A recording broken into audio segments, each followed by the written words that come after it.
You've probably heard the saying, you teach people how to treat you. It's true. A book was written and published in 1964 called The Games People Play. It was on the subject of transactional analysis, the transaction within the relationships of a parent-child, a teacher-student, and an adult to adult. Of course, if you're a parent, well, you have children.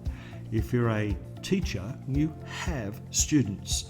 If you're an adult, the question is, do you have adult relationships? In speaking with people over the years and counselling so many, I've discovered one of the great cravings of life is for adults to have an adult relationship, whether it's in the ministry world, the corporate world, or the relational world between a man and a woman.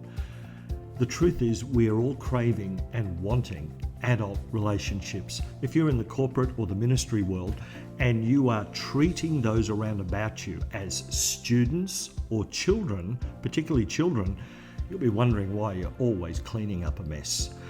If you're treating them as students, well, of course, they will learn from you, and that's good. However, if you're not treating them as adults, they'll never arrive where they teach themselves. If you're in a marital relationship, well, of course, you'll operate okay. All of these relationships operate okay, like they function, whether it's parent, child, teacher, student. However, if you're in a committed relationship between a man and a woman, in order to arrive, as I said, at a place of maturity and fulfillment, it's important that a husband and a wife treat each other as adults, relate to one another as adults. There's no doubt that Jesus led by example. He had all kinds of people in his life, didn't he? He had those who followed him. He had friends. He even had enemies. He had those who were his skeptics. There were so many people that received a miracle from him, and yet he treated them all as adults. And they saw him that way. They received him that way. He related to them as adults. And here's the key for all of us. If we want to have, and I believe we're all craving for that in our relationships of all kind, to have an adult-to-adult relationship, and that is to relate to that individual or those people as adults and to receive them as adults. It's going to take some processing how you relate to them. Remember I said at the beginning, we teach people how to treat us.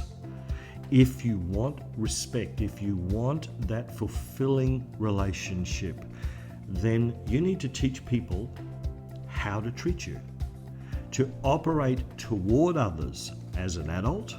So there's responsibility in that, isn't there? And to receive those around about you as adults. So give this all some consideration in your own thinking. We're talking about really a wellness, a wholeness, a maturity. The Word of God says to be renewed in the spirit of our mind.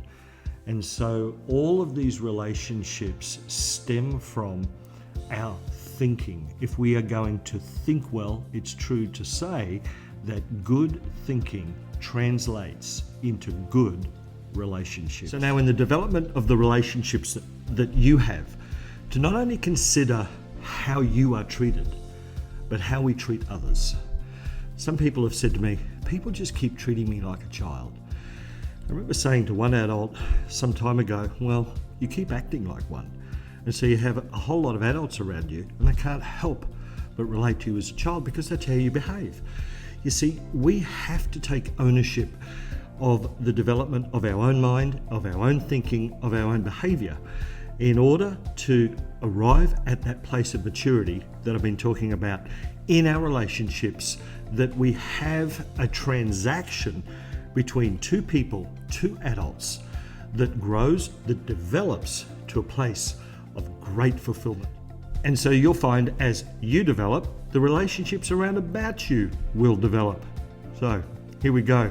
I trust that you'll have a good day today, and that in all of your relationships, they might arrive to a place of great fulfillment for you.